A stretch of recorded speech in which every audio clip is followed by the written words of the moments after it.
지금 들어오는 속보에 따르면 이 문건 안에는요. 위안부 합의, 세월호, 그리고 삼성 및 문학의 블랙리스트 문건까지 추가로 돼 있다고 합니다.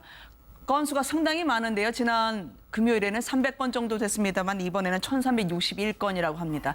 이게 레임덕 파장일까요? 어떻게 이렇게 문건들을 어쩌면 국가기록물로 될 수 있는 지정될 수 있는 문건들이 이렇게 뭉텅이로 청와대에 남아있을 수가 있죠? 상상을 할 수가 없네요. 왜냐하면 네. 자 5월 9일 날 전 정부에서 1,100건이 넘는 그런 이 지정 기록물을 네네. 발표를 했습니다. 그 안에는 뭐 디지털도 있고 오프라인도 있고 다 발표를 하고 인수인계를 했다라고 발표를 했는데 오늘 1,361건 더군다나 굉장히 인화성이 있는 부분들, 네. 위안부 합의 문제, 세월호 문제 이 두 부분은 지난번 금요일 발표에는 없었어요. 네. 그런데 지금 국정농단과 관련하지 아니한 부분들까지 지금 전임 정부의 어떤 문제들, 소위 이 현 정부에서 적폐라고 하는 문제들에 관련된 문건들이 1,361건이나 발견됐다는 것은 어찌 보면 이제부터 거의 캐비닛 정국으로 돌입하는 게 아니냐. 네. 이제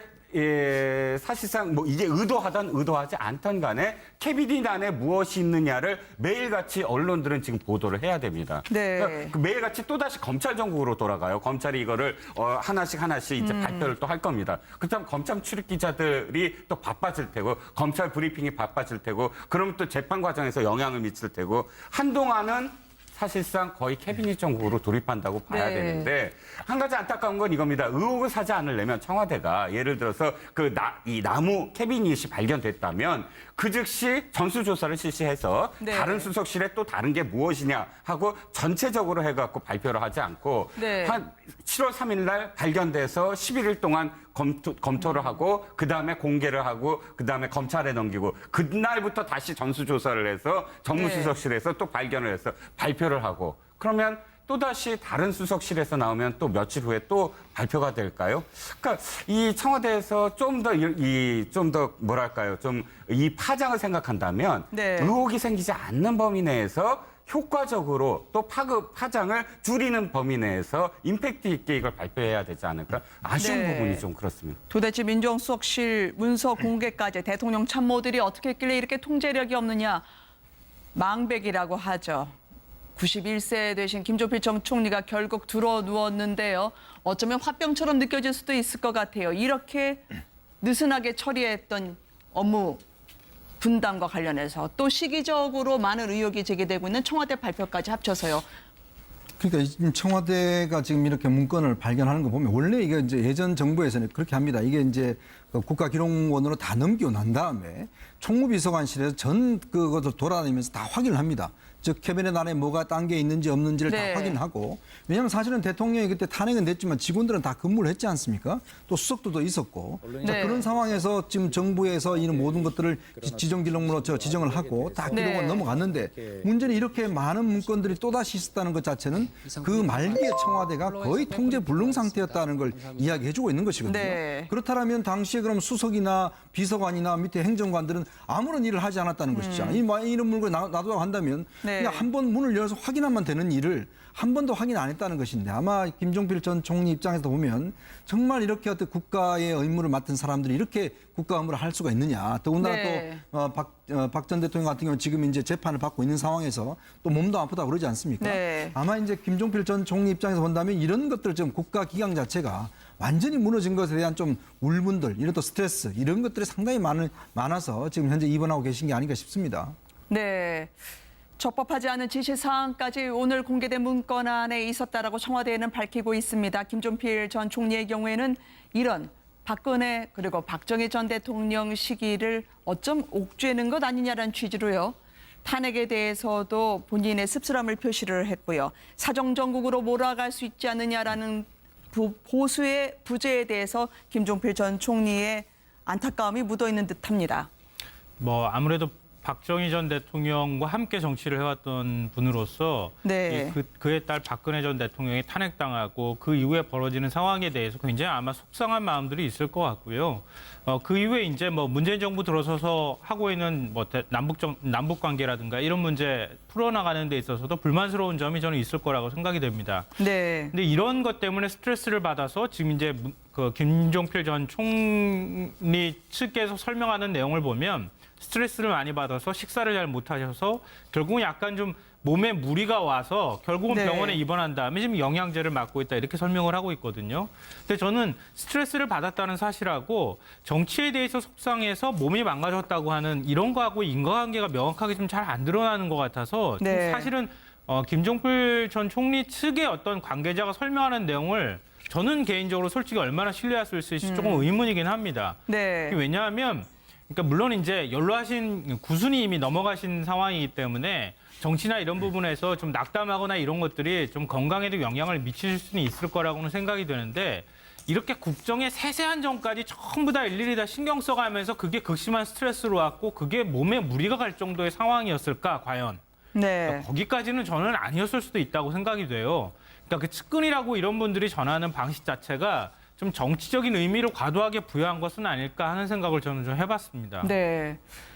돌아가신 김종필 전 총리의 부인 고 박영옥 여사를 많이 떠올리셨다고 하던데요. 병문안을 다녀오신 분이 있어서 한번 좀 들어봤습니다.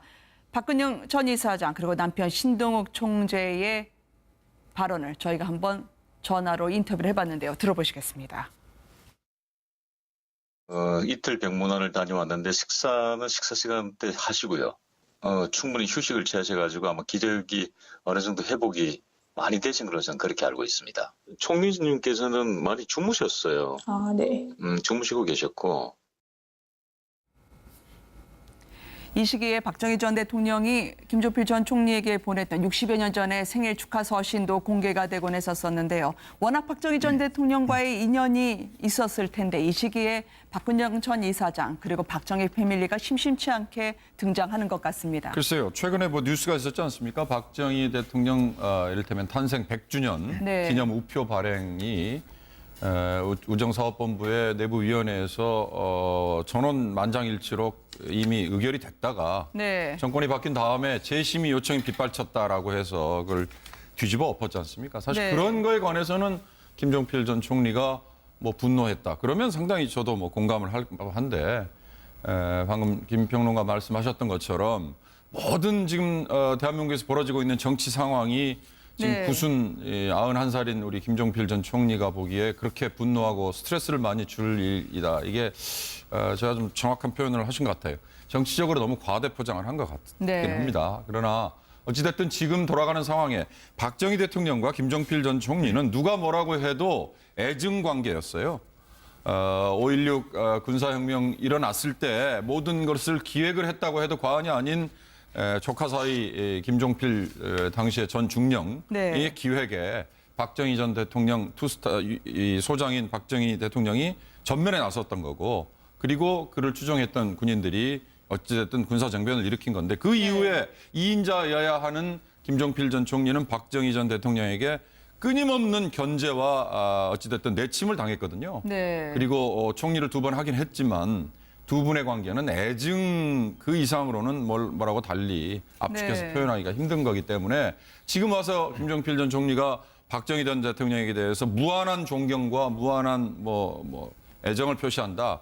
이것도 좀 제가 보기엔 갖다 맞추는 해석이 아닐까 이렇게 봅니다. 네. 김종필 전 총리의 고 박영호 여사의 만남부터 결혼까지 박정희 전 대통령의 인연이 있었음을 그분들의 그동안의 회고에서 토로가 되기도 하지 않았습니까? 그렇죠. 사실은 이제 그 박정희 전 대통령의 이제 그 형이죠. 네. 박상희 씨. 그게 이제 따님이 이제 박영욱 여사입니다. 그래서 당시에 이제 그 한국 전쟁이 일어났을 때 사실 이제 그 구미 쪽으로 이제 넘어갔을 때 그때 이제 처음 소개를 해줘서 그때 네. 이제 김종필 전 총리가 이제 같이 결혼을 했고 또 이제 그 과정에서 이제 어떤 한 가족을 이루신 거죠. 근데 아마 최근에 이제 그 어떤 김종필 전 총리가 한 언론 인터뷰에서 뭐 본인은 네. 나중에 그런 인터뷰가 사실이 아니다고 이야기를 했지만 당시 어떤 면에서 보면 유경수 여사와의 관계에 대해서 상당히 좀 안 좋게 많이 이야기를 하셨습니다. 그쵸. 왜냐하면 우리가 이제 알고 있었던 건 좀 달리 유경수 여사가 사실은 그때 그때 박영희 여사 임신하고 혼자 있을 때 상당히 좀 잘 못 대해줬다. 그때 그래서 그것 때문에 상당히 좀 마음이 안 좋았다라는 이야기들 사실 굉장히 솔직한 이야기를 토로를 하셨어요. 물론 네. 본인이 나중에 부인하긴 하셨지만은 그러나 그 이야기에서 비춰보면 사실은 그 관계 속에서 상당히 그때부터 갈등이 좀 싹튼 게 아닌가. 그리고 이제 그 관계 속에서 사실은 그 뒤에도 최태민 씨와의 관계를 놓고 사실 박근혜 전 대통령에도 상당히 직언을 했지 않습니까? 네. 그럼에도 불구하고 그것 때문에 또 사이가 많이 멀어졌고 그리고 지금 이제 대통령 사실을 할 때도 보면 사실 김종필 전 총리는 그게 박근혜 전 대통령 편을 들지는 않았어요. 이제 그런 걸 역사를 보면 결국 참 애증의 관계가 좀 오랫동안 역사 깊게 작용을 했고 그러니까 지금의 이런 모습도 보면 순전히 뭐 박 전 대통령의 그런 것 때문에 저는 그렇게 보지는 않습니다. 네. 아마 이제 본인이 연로하시고 또 이 중풍 때문에 상당히 좀 힘드시거든요. 그리고 또 네. 박영희 여사 이후에 굉장히 외로움을 많이 타셨다고 합니다. 나이 연세도 많으시고 아마 그런 것 때문에 좀 본인의 기력이 많이 쇠하신 거 아닌가 그렇게 좀 해석을 해봅니다. 수세에 몰린 보수의 모습, 또 문재인 정부에 대한 나름의 스트레스를 호소했다고 하는 김종필 전 총리에 대한 이야기였습니다. 네, 방금 전에 말씀하셨던 거에서 조금 더 제가 보충을 해드리면요. 언론인인데요.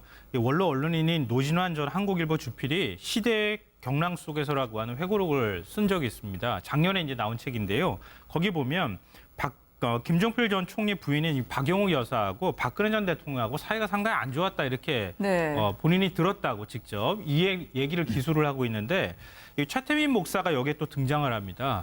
최태민 목사가 이 뭔가 지금 이제 그 사회적 비리를 저지르고 있다 이런 점들을 박정희 네. 전 대통령한테 진언을 했다고 합니다.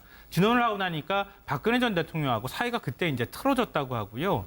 이 박근혜 전 대통령이 김종필 전 총리를 향해서 네. 자기 부인이나 잘 관리하라고 해라고 했던 말을 본인이 직접 들었다. 이러면서 양쪽에는 굉장히 사이가 안 좋았다고 지금 전해지고 네. 있거든요. 그러니까 방금 전에 말씀하셨던 것처럼 지난번에 이제 국정농단 사태 벌어졌을 당시에도 이 김종필 전 총리가 이 박근혜 전 대통령은 유용수 여사하고 박정희 전 대통령하고 나쁜 점만 반반씩 닮았다. 뭐 이런 얘기를 해서도 굉장히 논란이 되기도 했었는데 네. 그런 면에서는 박근혜 전 대통령과 관련해서 굉장히 뭐 애정 어리는 뭔가를 갖거나 굉장히 큰 속상함을 갖고 있어서 그게 이제 몸이 건강이 악화되는데 영향을 미쳤다고 보기엔 조금 애매한 측면이 있는 것 같고요.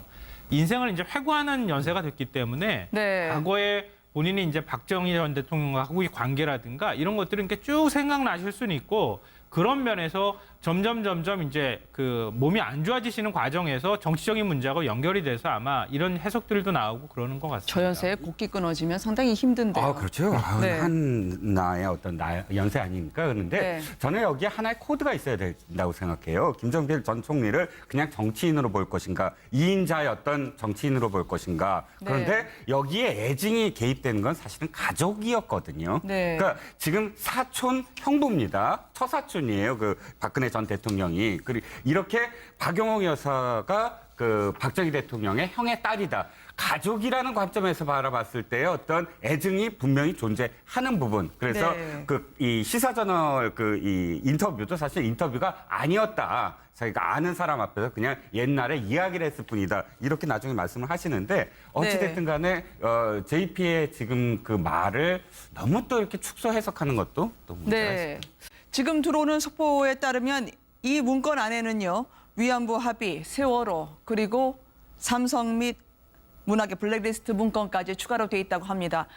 건수가 상당히 많은데요. 지난 금요일에는 300건 정도 됐습니다만 이번에는 1361건이라고 합니다. 이게 레임덕 파장일까요? 어떻게 이렇게 문건들을 어쩌면 국가기록물로 될 수 있는 지정될 수 있는 문건들이 이렇게 뭉텅이로 청와대에 남아있을 수가 있죠? 상상을 할 수가 없네요. 왜냐하면 네. 자 5월 9일 날 전 정부에서 1,100건이 넘는 그런 이 지정 기록물을 네네. 발표를 했습니다. 그 안에는 뭐 디지털도 있고 오프라인도 있고 다 발표를 하고 인수인계를 했다라고 발표를 했는데 오늘 1,361건 더군다나 굉장히 그 인화성이 있는 부분들, 네. 위안부 합의 문제, 세월호 문제 이 두 부분은 지난번 금요일 발표에는 없었어요. 네. 그런데 지금 국정농단과 관련하지 아니한 부분들까지 지금 전임 정부의 어떤 문제들, 소위 이 현 정부에서 적폐라고 하는 문제들에 관련된 또다시 있었다는 것 자체는 그 말기에 청와대가 거의 통제 불능 상태였다는 걸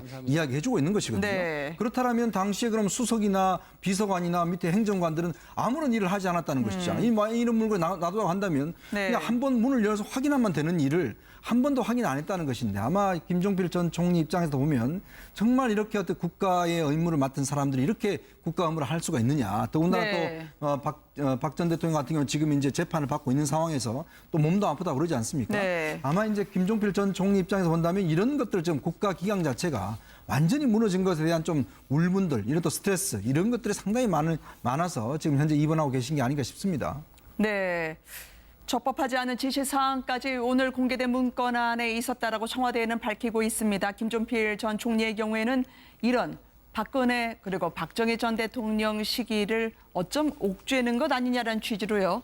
탄핵에 대해서도 본인의 씁쓸함을 표시를 했고요. 사정정국으로 몰아갈 수 있지 않느냐라는 보수의 부재에 대해서 김종필 전 총리의 안타까움이 묻어있는 듯한. 문건들이 1361건이나 발견됐다는 것은 어찌 보면 이제부터 거의 캐비닛 정국으로 돌입하는 게 아니냐. 네. 이제 사실상 뭐 이게 의도하든 의도하지 않든 간에 캐비닛 안에 무엇이 있느냐를 매일같이 언론들은 지금 보도를 해야 됩니다. 네. 그러니까 그 매일같이 또다시 검찰 정국으로 돌아가요. 검찰이 이거를 하나씩 이제 발표를 또 할 겁니다. 그렇다면 검찰 출입 기자들이 또 바빠질 테고 검찰 브리핑이 바빠질 테고 그러면 또 재판 과정에서 영향을 미칠 테고 한동안은 사실상 거의 캐비닛 정국으로 돌입한다고 봐야 네. 되는데 한 가지 안타까운 건 이겁니다. 의혹을 사지 않으려면 청와대가 예를 들어서 이 나무 캐비닛이 발견됐다면 그 즉시 전수조사를 실시해서 네. 다른 수석실에 또 다른 게 무엇이냐 하고 전체적으로 해갖고 발표를 하지 않고 네. 한